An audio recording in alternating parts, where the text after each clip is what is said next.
How did you break out that mindset and climb for a 4 LPA role to 50 LPA? Anything is possible if you just have to work for it. Just tell me about your whole journey, right from the first year. I joined college watching all those movies. I almost failed in my first semester as well. Till 4th year, you did not do anything, did not touch anything. No, I didn't do anything. I can't get out of the college jobless. Offer was around like 4.5 LPA. There was this one guy from my class who got into Amazon. He was a pretty intelligent guy. The first problem I saw was like two sums. Saw the tag and it was like easy. What? This you call this easy, brother? The next day I got a call from. I took a loan from my sister. How was life when you were working in the day and preparing at night? I would get up in morning, I would go to gym, come back, start working. At evening, I would start doing DSAs, and I was just doing this for the next 1 year. This is a fun fact I have never shared. I didn't apply for Google India. I applied for Google Warsaw. There is this guy called Striver. You should know about him. By the way, my whole interview process took more than 1 year. So whenever you're reaching out to folks, you should not do like hi and just wait for their reply. Of course, I'm not alien. I also have this. I've gone through that. And you'll be like, I'm going to run like 10 kilometers tomorrow morning. By the next week, you might have forgotten that you have already planned this. Yes, I remember setting persistence as my profile DP. I have the frame right in front of me which says intensity, consistency, and perseverance. When that happens, it still hurts and it still sucks.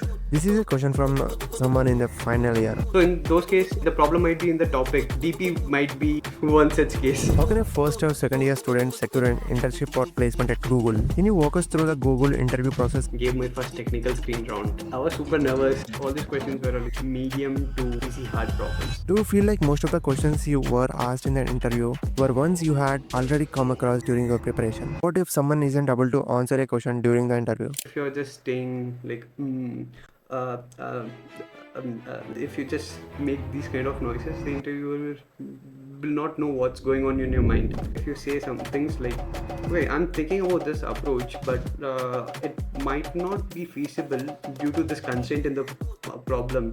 Let me try to think of some alternatives.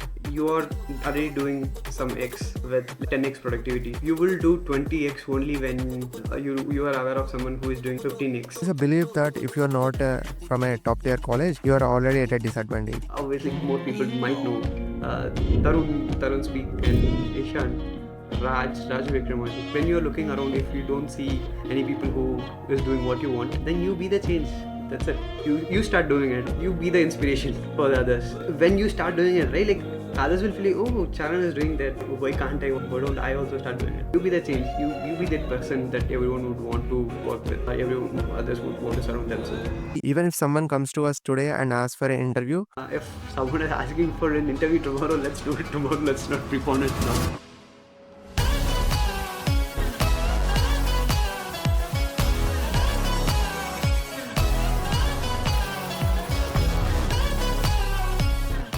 hello everyone, in today's episode, I am talking to a software engineer at Google who started with an average job and made his way to a dream role at one of the top companies. We will uncover his mindset, strategies, and the exact steps he took to go from 4 LPA to 50 LPA. So you can learn, apply, and maybe create your own success story. Let's get started. So, how are you, Tawfiq? I'm all good, man. How are you doing? Doing great, man. Been looking forward to this episode. So I have already given your introduction, but let's hear it from you. Who you are, what you do, and your journey so far. This is Tawfiq. So currently I'm working as a software engineer at Google. I'm from a small town in Tamil Nadu near Madurai. I graduated from a college in Coimbatore. So right out of the college, I joined CTS in campus placement. And then I made a hop to a stealth startup. And 2 years down the line, here I am joined Google back in September 2023. A lot of people feel stuck. They think once they start with a low paying job, they have missed the chance for something bigger. How did you break out that mindset and climb for a 4 LPA role to 50 LPA? What actionable steps can someone in that situation start taking today, whether it's upskilling, networking, or changing their approach to job applications?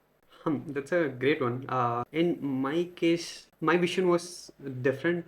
I always wanted to build, always wanted to become an entrepreneur someday. So I wanted to learn how startups operate.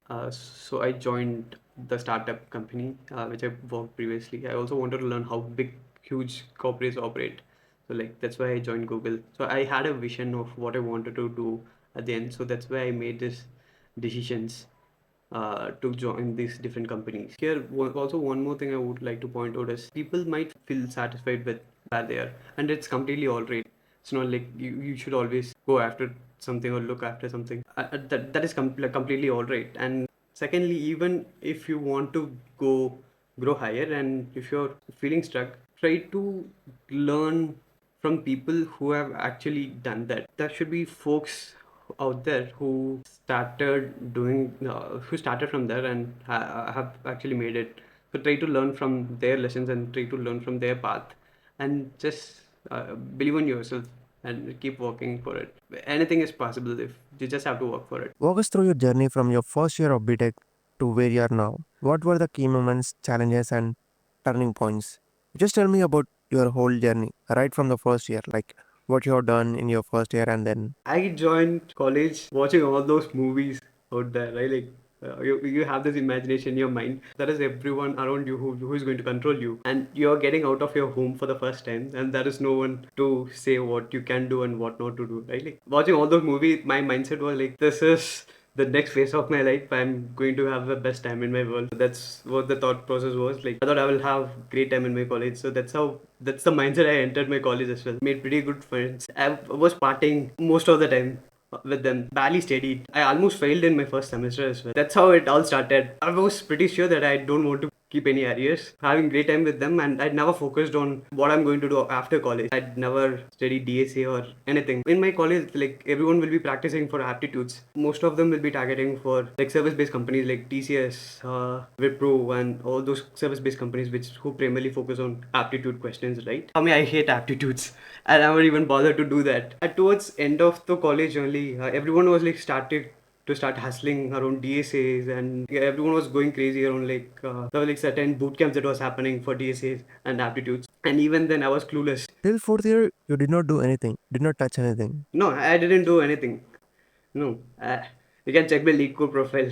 I can show it to you. I should have enrolled in LeetCode by late 2020. And first year of my college, one of the professors did told that you should start practicing DSAs in Hacker Earth and Hacker Rank. I did that single day. I did enroll in all those platforms, and that was the last day I've ever logged into those platforms throughout my college year until end of college. So that's when I realized like wait, we are at neck of the moment. We have to get a job. I can't get out of the college jobless. So I wanted to get into some company. That's the only thing I had in my mind. So I started grinding aptitudes.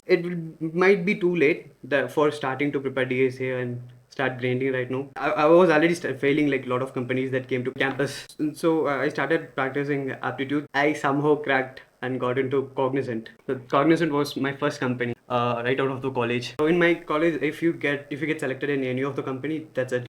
You don't get to interview in other companies. The offer was around like 4.5 LPA. What about your friends? What they were doing? Most of them were getting into such service-based companies. There was this one guy from my class who got into Amazon. I had this feeling like with Offic, you should have also been able to crack that, but you did not because you have never did made any efforts towards it. I know I always craved for more. I never settled for less. I try not to settle for less. When I joined Cognition, the mindset I had was like, this is going to be first company. It's while I'm here, I have to work towards the where I want to work towards where I want to go. How did you feel when you just got a 4L pay job and found out your friend got into Amazon? What was your mindset? How did you handle it? And what strategies did you decide to change? Yeah, when my mind, I felt I never try to compare or like try to feel what others are having, and I don't try to crave in that way. But I believe as I think about it, I'm just saying out the thought that is coming in the mind right now. I'm not sure what I thought back then. So he was a pretty intelligent guy. So I remember he scored very high GPAs throughout his throughout all the sims. So I was aware like he was pretty knowledgeable person. So he have gotten what he have worked for. I'm not exactly sure how I felt. So why could have been me. I'm not sure if I even thought about it in that way. In childhood, I've like randomly thought about like I have to work in Google someday. I thought like okay, that's where I want to go. Why not give it a try? So I had this thought now, so I want to get into Google. And when I researched about it, I figured out that DSA will be super crucial, and that's what basically problem solving skills are super crucial for the interviews at Google. So I thought I will start preparing for it. I did started preparing for DSA, and the first problem I saw was like two sum. It was like super hard to solve that. For me, it took me like forever to complete that problem. And I saw the tag and it was like easy. What? This you call this easy, brother? So that's how it was like. That is the first question I believe in the LeetCode as well, to some. And I gave up. I tried and I gave up. I'm a kind of person like if I work for it, I get it. Like I'm like if I'm not getting something, I can acknowledge I haven't worked for it yet, so I'm not getting it. So let's work for it. So that's the kind of mentality I tried to have. I've joined Cognizant and uh, like 2 to 3 days later, us have been also trying to practice DSA. I jumped into one of the coding platform back in interview bit, I believe. So that's where I was trying to practice DSA, and I figured out. I saw this opportunity for open interview. I thought I will give it a try. So knowing I would fail, I still gave it a try, and the next day I got a call from one of the this guy from the interview bit saying that uh, we also have an academy for DSA. What do you think about joining here? This was my thought process. Back in, I had zero money, even for joining the course. It was costing a lot. So I took now I know I have to prepare for DSA. I also have gotten to know that how complicated it is to understand and practice DSA. So I know if I'm preparing all by myself, I might get diverted. So I might not know the path of how to get very good at DSA because I didn't know anyone basically who can guide me. I thought this might be a right thing to do. So if I can join a course and get this done, now I would join the academy, and they will at least I know the path to learn DSA, not the path to Google. It seemed like a right decision. I took a loan from my sister, credit card. I borrowed a credit card and joined this academy. And while I was working in CTS in the morning, I started practicing DSA in the nights. How was life when you're working in the day and preparing at night? Wasn't it mentally and physically exhausting? Yeah, at least in CTS, it didn't feel like it. So it was pretty chill, at least during your onboarding day. But when I joined this new startup, right, like, so that's when things started to, I had to start balancing a lot of things. It was a 6 months course. Working in the startup, and I was continuously preparing for DSA as well at night. So this was the routine looked like for 1 year. Like I would get up in morning, I would go to gym, come back, start working. At evening, I would start doing DSAs, go to sleep, and I was just doing this for the next 1 year. I didn't even go out of my hometown more than like 6 7 months. I was just doing this every single day for 1 year. That's where like around like for 2022, that's when I thought like I've been already preparing for 1 year, I should start applying. And that's when I started reaching out to folks. LinkedIn. I got to know that you have higher chance when you reach out to people and you get a referral. With only DSA as a Uh, skill. That's it. yes, with only DSA. Also, in which language did you do DSA? Python. I did know C and Java. I was also interested about machine learning and everything. So I thought Python was the go-to forte for all those activities. So I thought I will learn Python deep and will also do machine learning. So that's why I chose Python as well. Did you get a referral then? You started reaching out to folks, right? Couple of them did reach back, but most of them didn't. So it was a hassle, and some point of time that when I realized that why reach out to people who was working, why can't you reach out to people who are looking out, so who are hiring managers, right? So I thought why not give that a try for some time. So I thought of reaching out to recruiters. So back then, this is a fun fact I have never shared. I didn't apply for Google India. I applied for Google Warsaw. So that is one more interesting reason for that. Back then, watching there is this guy called Striver. You should know about him. So he was working out of Google Warsaw. I thought I would get out of India for some time when I was looking for the options. Raj is working there. Why not go there? Why not give it a try for Google Warsaw? So I started reaching out to recruiters who are working there in Google Warsaw. So that's when I got a reply from one great recruiter. I think I owe a lot to her for getting into where I am right now. She have helped me a lot through the recruitment process.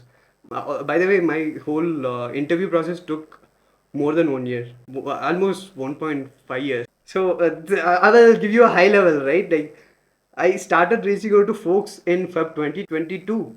I completed all my interviews, and by September 2022, I got the result. I got to know that I will be hired in end of September, but I joined Google in September 2023. So it was a very long process for me. There are like lot of things that happened in between.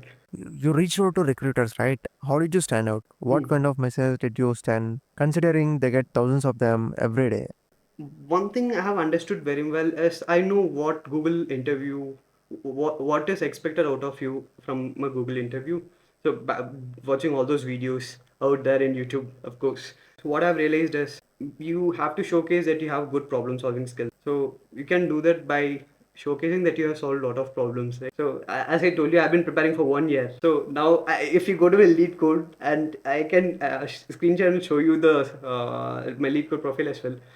In 2021, the whole year will be like every single day I've been working, I've been practicing. So I have solved like around lot of problems. How many questions you used to solve daily? So while I was practicing almost five problems, at least five, 3 to 5 problems. As I was preparing for 1 year, I can showcase this, right? Like I've been super interested about joining Google, and like I've been practicing a lot.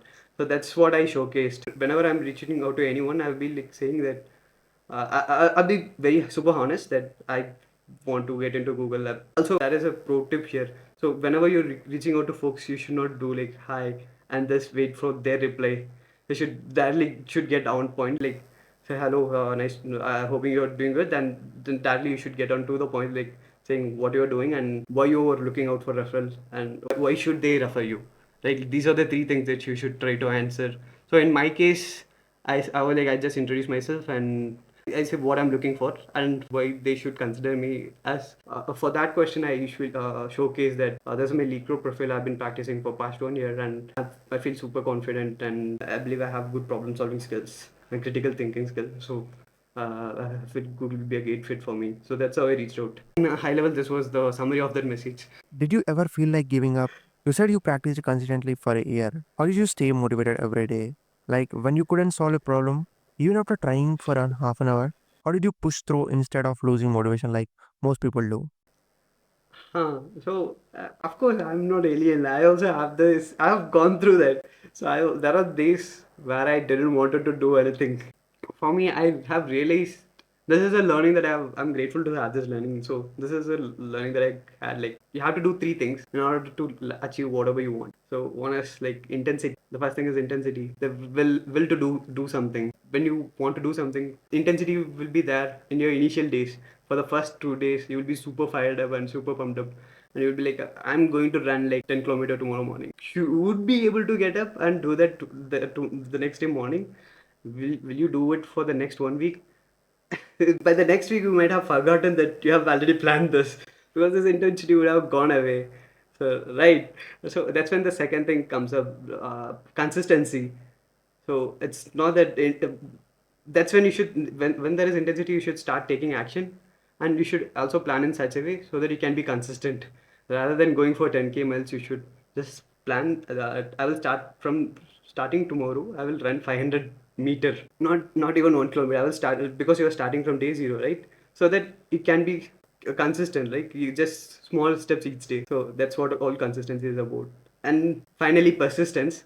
Every day won't be pleasant for you. There'll be days where we will be in the darkest moment of your life, and that's where you have to try to crawl at least 10 meter instead of 500 meter. So I have realized that these three things are super crucial. How did you build that consistency for so long? Even when I was preparing for IIT or whatever it was, there were tough days. I remember setting persistence as my profile DP, putting it on my wall just so I would see that word everywhere. It became the constant reminder to stick to the journey. There were weekends when I would prepare non-stop, but then I would take a mock test and fail even the simple questions. That really hits your confidence, but in those moments I reminded myself, you have to push through no matter what. That's how I kept going during my preparation. Yeah, that's so true. Even I have the frame right in front of me which says intensity, consistency, and perseverance or persistence. So I have that frame right in front of me. So I can show it as well. Do you want me to turn the camera? So this is the one. The set. I have this in front of me every single day. So I have realized this, and of course, even after knowing all this, when that happens, it still hurts and it still sucks. I used to cry a lot. Like, okay, even I'm not even able to solve this simple problem. How will be able to make it? In my room, like I will have these posters, right? One of the poster would say intensity, consistency, and persistence. The other poster will have this Google logo. So I used to do this thing, whatever I vision, right? Like I will try to. I feel like I have to see it every single day. So I have this other poster in front of me, and I will look at it and I will just start crying that I wouldn't be able to do it. And I'm happy about the fact that I was able to get back on track. But yeah, it all paid off. When you got into Google, what did your preparation strategy actually look like? How did you plan your study routine and what was your study schedule like during that phase? You mentioned taking a course, but obviously just watching lectures isn't enough, right? Especially for a tech company like Google. So so how did you go beyond that? What was your exact approach to solving questions, making notes and tracking your progress? In my case, my strategy was if I'm learning about the topic today and if I've solved like three problems directly from the lecture, what I would do was I would go ahead and solve three new problems in that topic which I have never seen. I'll try to solve that. So that's how I've repeated for all the different categories as well. Once I've learned all these topics, I started doing DSA sheets. Which DSA sheets did you follow? Couple of DSA sheets. One thing that comes to my mind is LeetCode 75, and the other is Strivers. As well, Striver also have a DSA sheet. Also gone through that. Yeah, a bunch of other DSA sheets. I can have a look and share it with you. And I also have a tracker where I note the problem that I have solved for the day. But Also, how did you make your notes back then? Like, did you actually take notes while preparing? I usually try to write down the intuition behind the problem, a single line of intuition behind the problem. If I'm stuck at something and if I'm looking at the solution, I would try to write what is the intuition that led to the solution. What should we look out for? So you maintain your notes like that whenever you could not solve a question, you would just write down the intuition that led to the solution, right? Yeah, that's how I go about it. So you'll not be maintaining any particular notes other than doing that.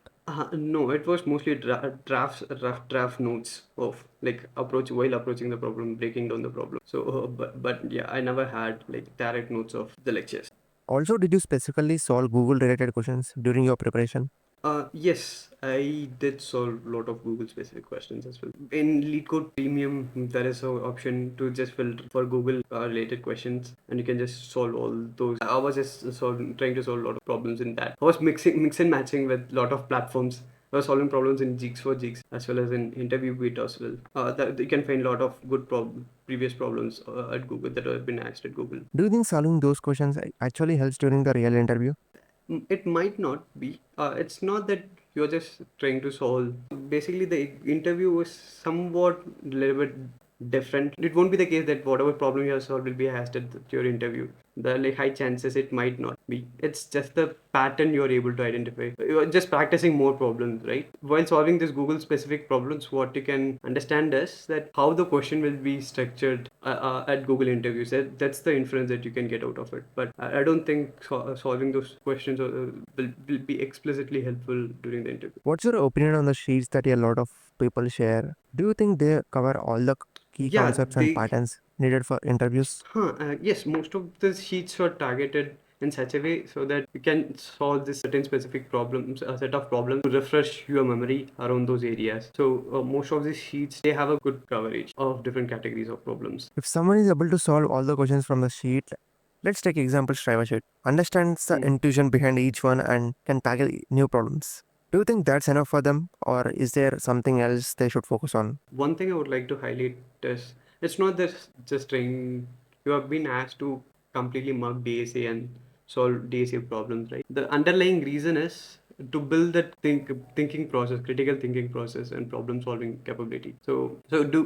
Doing all these DSA problems help you building that mindset where you can break down a given problem and brainstorm about different possible solutions. So you will start with some simple solution and will try to optimize it. Mostly when you are trying to solve a problem, this should be the mindset rather than trying to grind DSA and solve like thousands and thousands of questions. I'll try to build this critical thinking and problem solving skill. So that's how you should approach it. So what do you think? What would you suggest someone doing DSA in their first or second year versus someone doing it in the third year? The earlier you start, the better it is. Yeah. Personally, I feel like someone who does it in third year is more confident Yeah. because placements are closer, but someone doing it in first year might not take it as seriously, even if they solve questions consistently.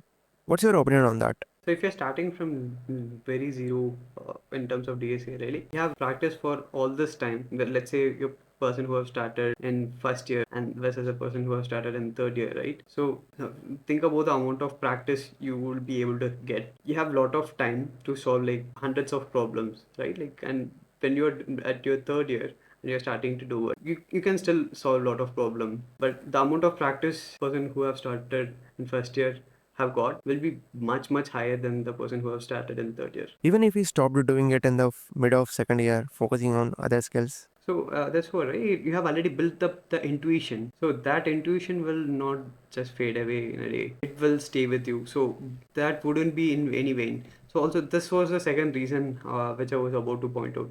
So as you have started very earlier, right? Like in first year of college, that's you have completely mastered DSA within your first year. In the other upcoming years, you can start focusing on building up other skills as well. Like if you want to explore full stack development, you can start spending time on that, and you can do this occasionally, do this weekly context to just stay in touch with. So you suggest starting it as early as possible. Yeah, that way you have more practice and more time. You will be able to do it in very chilled way. So think about it, because you are already in neck of the moment, and yeah, there is very less time. This is a question from someone in the final year.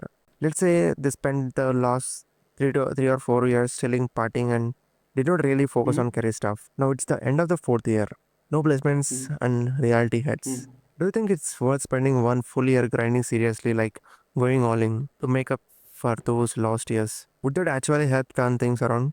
Yeah, I would not suggest people to go with the same path of what I have did.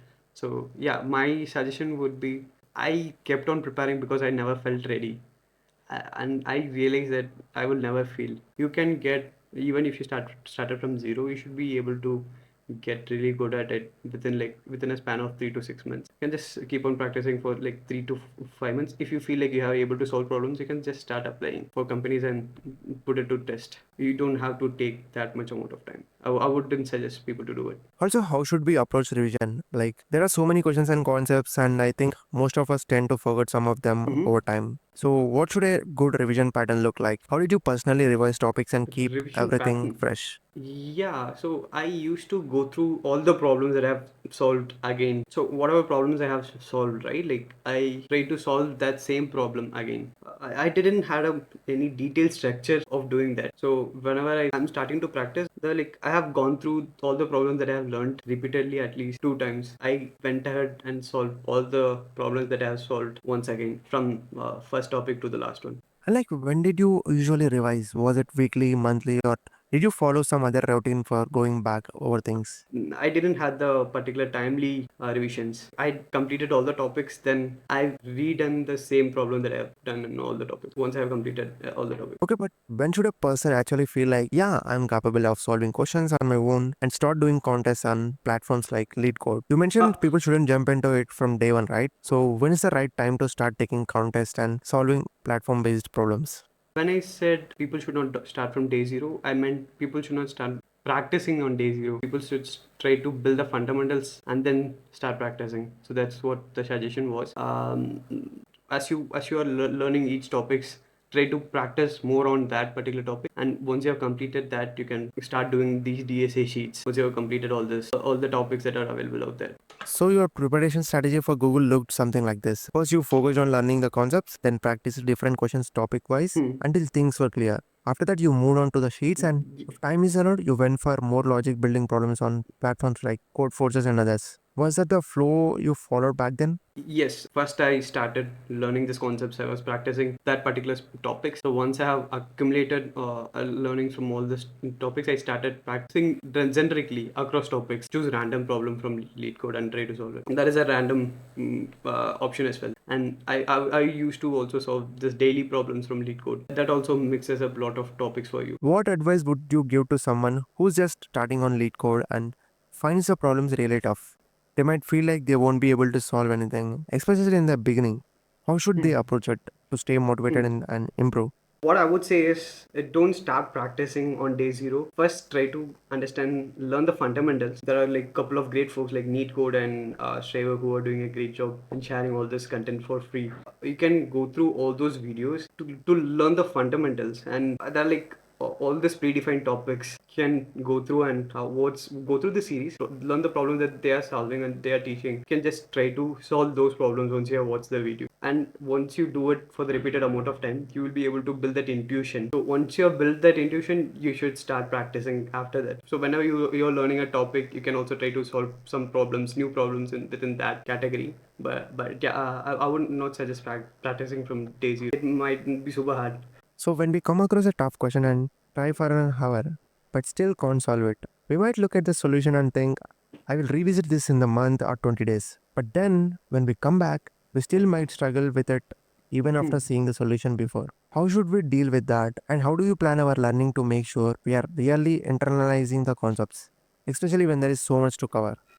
So I believe solving DSAs or just building the thinking patterns, how you are able to break down the problem and how you are able to brainstorm different solutions. Right, like that's what it is all about, solving DSA problems. So when it comes to a hard problem and you are running into a similar situation again, I would suggest is try to, rather than trying to understand the solution, try to look for the intuition, try to understand the intuition behind this, why they are using what they are using. I believe leak code solution also highlight them in great detail, why you can use that'll be hidden details within the question that will highlight like which can help you in the direction for thinking.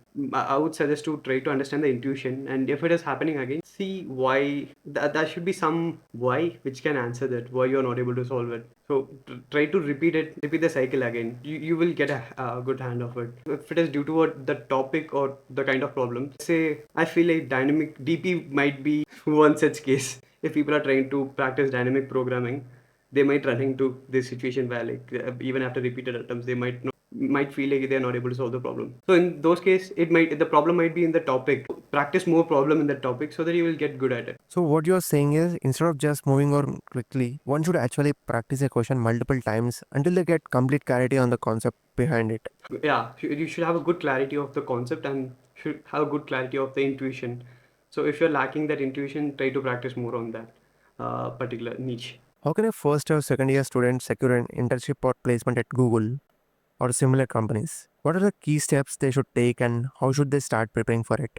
So whenever you are targeting for a specific company, any specific company in mind, the first thing I would suggest to is to understand their interview process and understand what they are looking out for in their candidates. Try to understand their process first, then try to work in such a way so that you'll be able to clear those interviews. To getting this internship opportunity, once you have realize the process and you are aware that you have prepared so well and you are ready to give the interview, go look out for referrals, people who are already working in these companies, and take some advice from them. You can try to build that relationship with them and try to get a referral. So that's how we can go about it. Could you share a step by step roadmap for a second year student who wants to get an internship or placement at Google? Like, what should they start with and how should they move forward across the next year or two? So what I would suggest is at Google, I believe for usual full-time, there is a technical screen. Once you have cleared the technical screen round, you will be pulled into the DSA. There will be almost 2 to 3 DSA round and one leadership round. Once you have cleared all this interview for all these rounds, the final decision will be made. If the recruiter reach out back to you and say you are hired, then they will proceed to team matching. So that's when you will know which team you are going to join. So this might happen before the hiring decision. as well. Team matching might happen before the hiring decision as well. That's how it happens for full time. For I believe for internship, the DSA round should be very minimal. There should be only one DSA round. What are the key steps that a person should follow to get into? For internship, I think the primary focus is to problem solving skill, be able to solve DSA problems, right? So once you have built good fundamentals on that, then try to understand the process. And whenever you're applying for any specific role, try to highlight that you have the particular expectation in your resume. Can you walk us through the Google interview process and share your personal experience? What kind of questions were you asked and what surprised you the most during the interviews? Were there any moments where you realized, I've done this before, or something really stood out to you? Should be pretty different from what others might have gone through. Like as I highlighted, it took me more than a year. I started reaching out to folks for referrals, but I was not getting any reasonable high quality responses. So I directly reached out to a recruiter in Warsaw and I showcased my profile.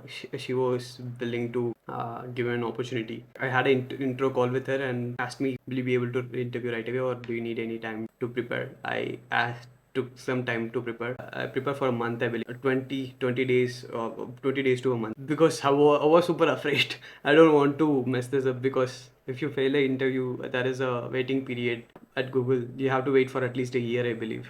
Oh, wait, I didn't know So this. I If don't someone want. fails at Google interview, do they really have to wait for a whole year before applying again? Yeah, there is a cool down period. If you have failed the interview, there is a cool down period for a year. So I have to ensure that I'm super prepared. So I took almost a month for prepare and gave my first technical screen round. And I was super nervous. And it didn't go as I was expecting it to be. And to add up to the fact, my recruiter was on a vacation for the technical screen. Someone else was filling up for her, and didn't go as well as expected. But they did some good signals in me, so they offered me a second technical screen round. I took one more week to prepare for the second technical screen. So you will get to the actual interviews only when you clear this technical screen round. I got a second technical screen and I crushed it. Then I got to the interview. After clearing the technical screen, I had like 2 rounds of DSAs. Do you remember any specific question that you were asked during the technical rounds at Google? Were there any that Uh, stood out or were particularly challenging? for me, the questions were targeted around areas like string manipulations, graphs, some kind of array problems. All these questions were like medium to easy hard problems. Do you feel like most of the questions you were asked in the interview were ones you had already come across during your preparation? Not exactly, but I was able to get the intuition how I could approach the problems. But just by reading the question, if I'm able to say that what bucket this is going to come under, then half of the problem is solved. So, how many questions and how much was the time? Yeah, so Google interviews are very time constrained. You have 45 minutes, the interview round will be for 45 minutes, and you are expected to solve like 1 to 2 questions, depends on the complexity of the problem. What were some mistakes you made during your interview process, and what advice would you give to someone who is about to go through the same? So we have to remember that is very time constrained. So we have to time yourself whenever you are solving the problems. So whenever you are solving some problems, you should be able to know that if it is a medium problem, I will solve it in 10 minutes. If it is a hard problem, I will solve it in 20 minutes. So if it will be better if you time that, that will be one good practice. And the other one is communicating the thought process. So you should also be able to communicate what you're thinking and what approach, what you have understood out of the question, what are the direction you are trying to think. So these are all the two important things that I had to specifically count for my interviews. And what if someone isn't able to answer a question during the interview? Like they don't get the right intuition or approach on the spot. How should they handle that situation? Most of the time, interviewers will be helping you out if you are completely stuck. Just let them know that all the possibilities that you have thought about, and just try to communicate why you are actually stuck, feeling stuck. Then interviewers should be able to help you out. They will be basically hinting you. You can try to infer that hint and try to incorporate how you can incorporate that. Even after trying to explain your thought process, you are still unable to solve the problem. Do you think the interviewers will reject you straight away? No, it's not that if you're struck, you will get rejected. No, if you're able to, yeah, it's about how you are trying to communicate, right? So if you're just staying like, uh, uh, if you just make these kind of noises, the interviewer will not know what's going on in your mind. So instead, if you say some things like, wait, I'm thinking about this approach, but it might not be feasible due to this constraint in the problem. Let me try to think of some alternatives. And what if I'm use Q for this? But here also I'm hitting a roadblock. So I'm trying to consider if there is any other opportunity, any other use case, like any other approach that I can take for this. But I'm feeling a little bit stuck here. Do you mind helping me out here? So if you just ask it in that way, uh, it's about how you are portraying, right, in the interview. Yeah, you should communicate your thought process. Basically, that's what I'm trying to suggest. You should communicate to them why you are feeling stuck, so that it will help them understand what's going on. What specific skills or projects made your resume stand out to top companies? Many students focus on grades and certificates, but you broke out through a non-IT background and still landed upon a top role at Google. What skills or projects do you think truly made your resume shine? So you don't need a great resume to get into these companies. If you are just able to showcase the skills that you have, these skills, the skills that we just talked about, right? That should be more than enough. But there will be thousands of people applying, right? So initially they'll just filter out resumes. In that case, how did your resume stand out among so Hmm. many, especially when everyone's showing similar skills? So, one thing to increase your chance, don't use one size fit resume for all the application that you're doing. Just don't use the same resume for all the jobs. Try to go through the job and understand what is the requirement.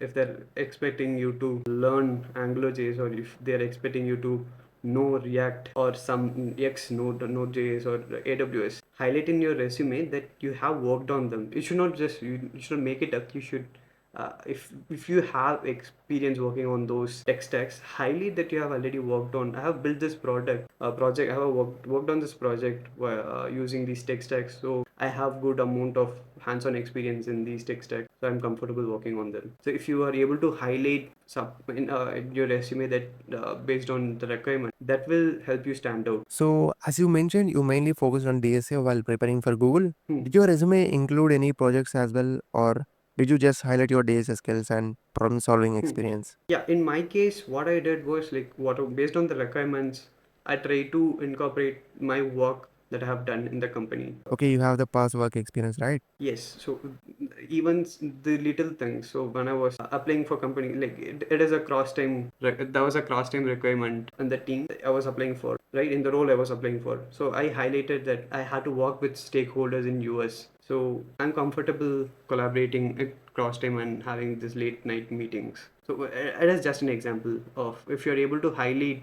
relate your experience with the requirements, that will help you stand out. So, apart from DSA and web development, what other essential skills or technologies do you think students should definitely explore? Not just based on personal interests like ML or blockchain, but what do you think is becoming mandatory in today's tech world?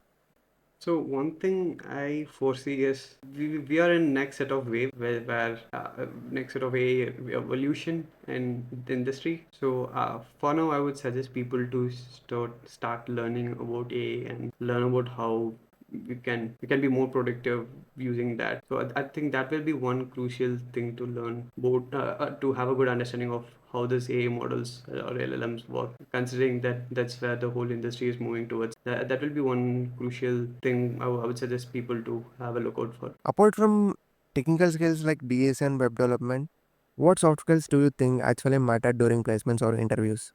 Things like communication, confidence, or maybe how we present our thought process. How important are those and how can students improve them? These technical skills are super important, but what helps you differentiate from others is the soft skill that you are able to cultivate. Communication will be always top of the list. Try to build a good communication skill and also try to be a lifelong learner. So this is kind of soft skill, not like the hard bounded technical skills, but this will also play a crucial role. Knowing all these tech stacks will be great, but most of the companies expect you to be able to be adaptable. So you can do that only when you're willing to learn. Do you think having a gap in your resume like really affects your chances when applying?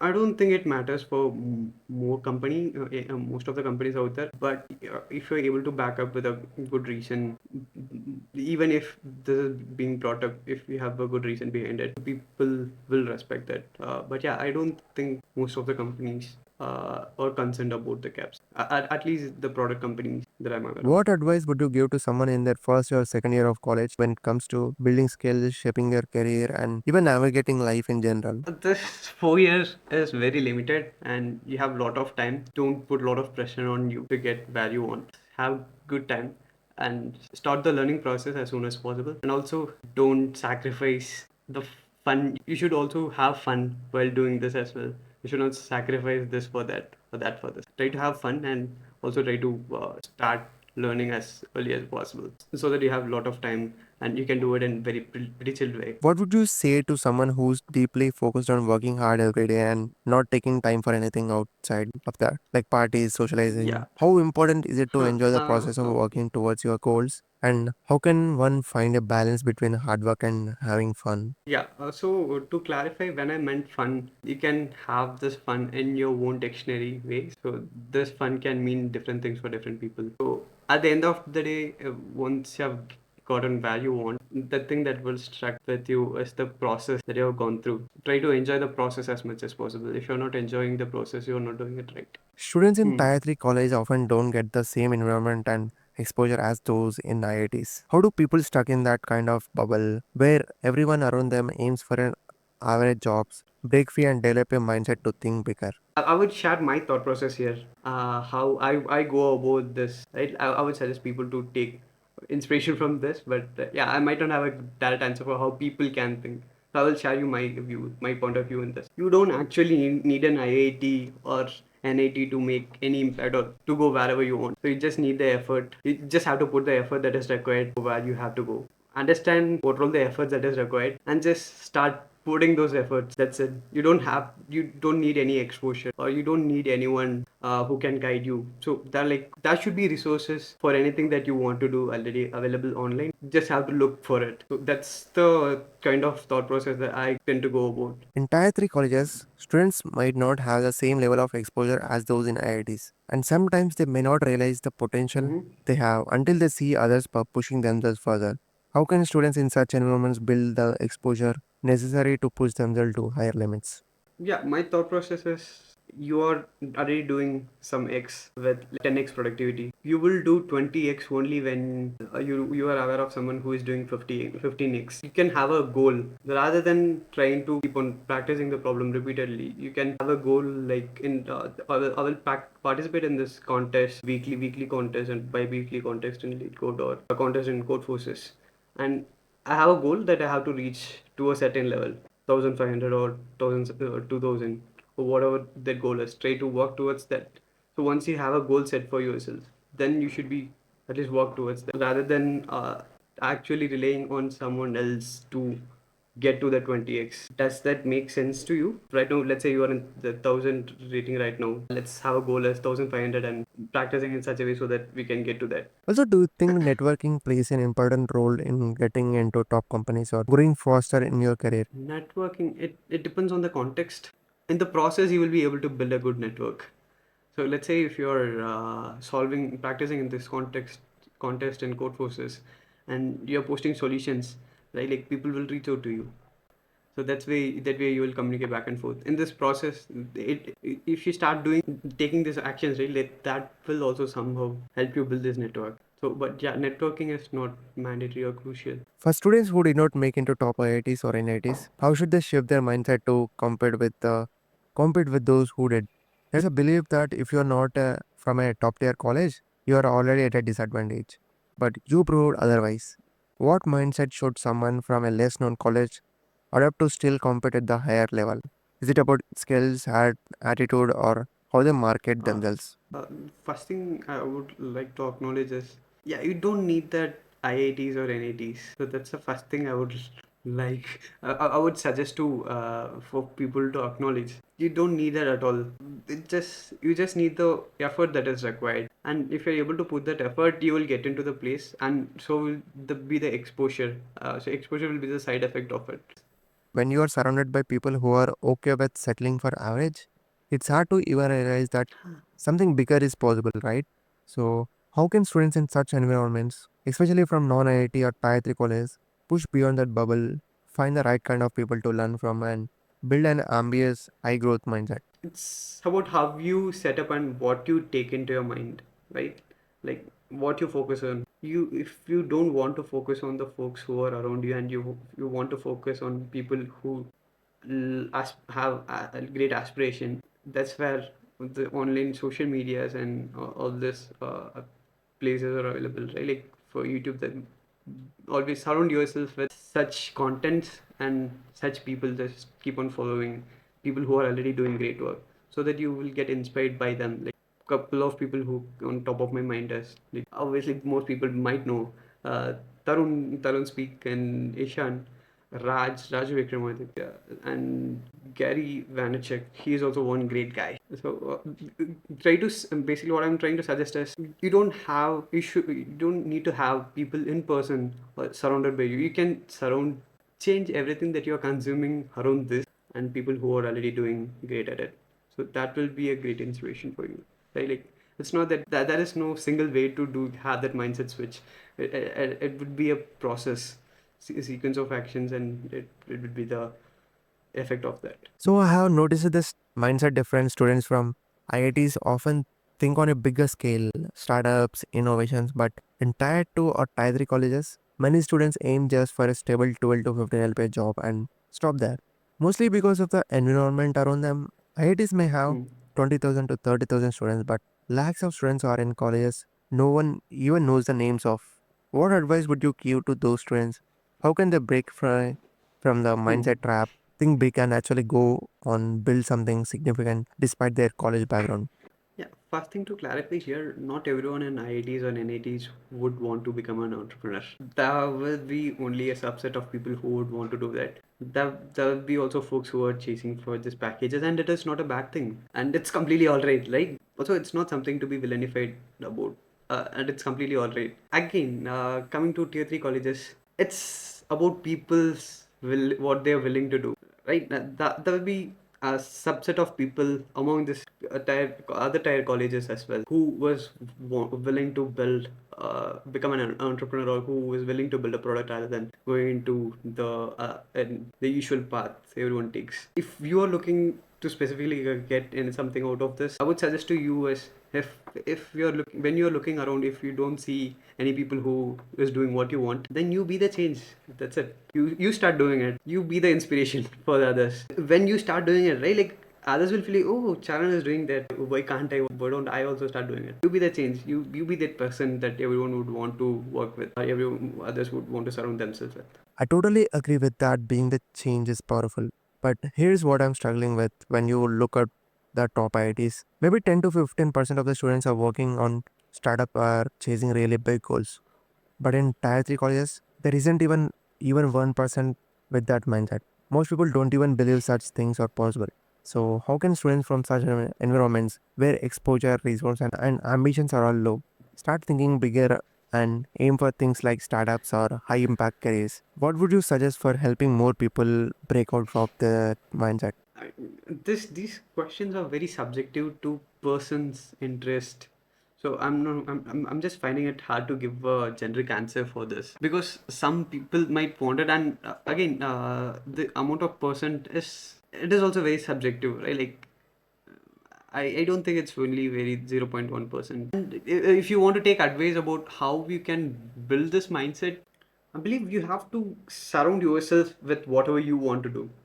So everything that you do, or everything that you are trying to do on a daily basis, should be towards that. Try to follow persons, as I highlighted, who are actually doing what you want to do. Try to start taking actions towards it. If you want to build something, start building the project today. Just start with it. As you start building the project and you put it out on your social media, people who are interested in that will start to reach out to you, and you do that for every single day, you will get that community, or you will get that exposure that you are looking for. Many students obsess over getting a 20 LPA, 25 LPA, or even 30 LPA job. But why do so few think bigger? Like starting a big company or solving a bigger problem. It's common to see people chasing high salaries, but very few think beyond that. Why do you think people settle for chasing packages instead of exploring entrepreneurship or creating something revolutionary? What mindset shift is necessary to stop thinking like an employee and start thinking like a founder? Someone who can create jobs rather than just secure one. Got it. So for me, I can only speak for myself. It's all about your core value, right? Like ever since in my childhood, I always wanted to build something. So that was my core value, and I know for a fact that I love technologies. I have realized that I will use technology to build something which could be helpful or useful for people. That is what my core value was, and everything that I do is aligned towards that. And for people, it might not be as important as it is for me, for others, right? Like, and it is completely all right. But I think it is the same answer for the previous question also, which you asked in the similar lines, right? Like how you aspire for great things. So, and it is completely alright if you don't want to do it. And if how can someone get the mindset switch? For me, the turning point was if you're able to take risk, high rewards, right? Like say staying in a salaried personal is highly safe.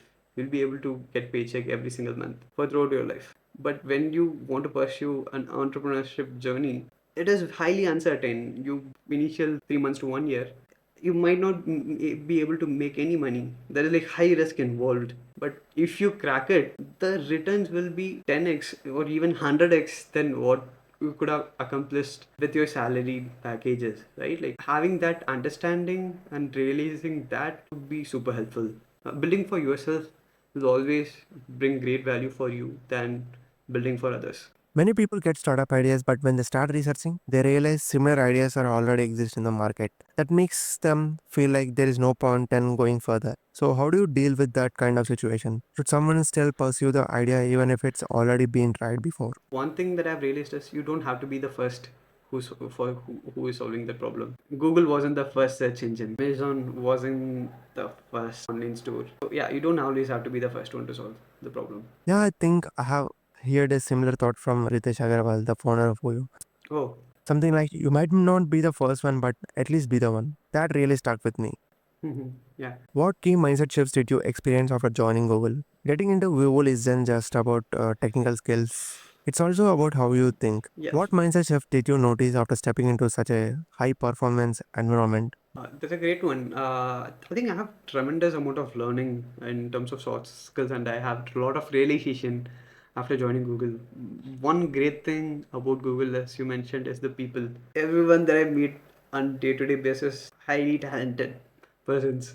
So every day I get to learn something new from them, from each one of them. And some interesting learnings I had is you don't have to build a great product on day zero. You need to build great people on day zero.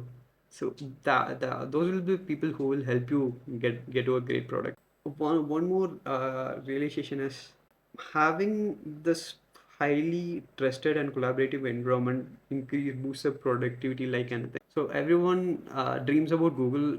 It's because it has a great work culture where they have established a great environment for people to collaborate with each other and have that trust factor among each other, and also have fun. That is also one more learning that I had. And a different aspect is that most of the things that you will work on is will be like highly ambiguous, and that gives you an opportunity to thrive in ambiguity, which is one of the expectation out of you while interviewing. Also, this is be the one of the expectation. I think those were the interesting learnings and realizations for me. What kind of mindset or approach should students start developing early on if they aim to work in top companies like Google? Get into some very ambiguous challenge, and that will help you learn a lot. If you are thinking about building something complicated, go ahead and start doing it. So in the process, and you should know nothing about it. So in the process you will learn a lot. That's what not just in Google, that's what is expected out of you in great companies, and that what will help you stand out. If you're able to learn what it takes to build that ambiguous problem, solve that ambiguous problem, and if you're able to execute it, that will be one great skill to build. Try to work on as many ambiguous project, or it's not a hard requirement, by the way. It is just a suggestion that will help set you up for success. If you could restart your journey, what would you do differently? Yes, so again, this might seem like evading, but I'm not. So this is how I think about things. So I believe everything happens for a reason, and I'm happy about the things, the way things were, the process in my process. So wouldn't want to change that. But what one thing I would additionally add is, it might not be applicable for everyone. It is specific for me. I should have started building a personal brand much earlier. So that's something I would have started adding up, but it would be completely irrelevant for the audience, target audience, in the context of DSA or preparing for Google. Like you did not do anything in your 4 years of BTech, right? Would you think will you be changing anything in terms of that? I don't think so. So that's very interesting that you said you don't want to change your journey. You won't be doing anything different. You'll be doing the same even if you could start over again. Yeah, I wouldn't have gotten this mindset if I have not gone through what I have gone through in the college days. I'm not sure. This is the kind of thought process that I go through. So yeah, that's so true. I believe that whatever happens for a reason, and I'm happy for whatever have happened until now. Do you think you have done any mistakes in this journey? Like someone should avoid it? So one important mistake, I was waiting for myself to get ready, to feel ready, but I never felt ready. I hope you will never feel ready to do it. Once you have done it for enough amount of period, you should just start trying it out and start putting it into action. So in terms of practicing DSA, you should, once you have practiced for a certain amount of time, start applying, start attending interviews. If you crack it, well and good. If not, practice more and just keep on trying more companies. Just start doing it. Don't wait for long. We should always be ready. Even if someone comes to us today and asks for an interview, we should be prepared to say, yes, of course, I'm ready now. Even if they suggest doing it tomorrow, our response should be still be, I'm ready now. It's about being always prepared and not waiting for the right moment. Huh. Meaning, don't wait for to get completely ready to in order to get there. So in my case, I took like 1 year to get prepared, and even on when they asked about technical skill, I wanted to prepare more. So you don't have to do that. You will never feel ready. Yeah. So in that sense, if someone is asking for an interview tomorrow, let's do it tomorrow. Let's not prepare on it now. That was an incredible breakdown of what it really takes to go from an average job to landing a top role at Google. And more importantly, how anyone from a tier 2 or tier 3 college can do the same. Thank you so much, Taufik, for sharing your journey, insights, and mindset. Thank you so much, Sharon. Thank you so much for doing this and spending all this time.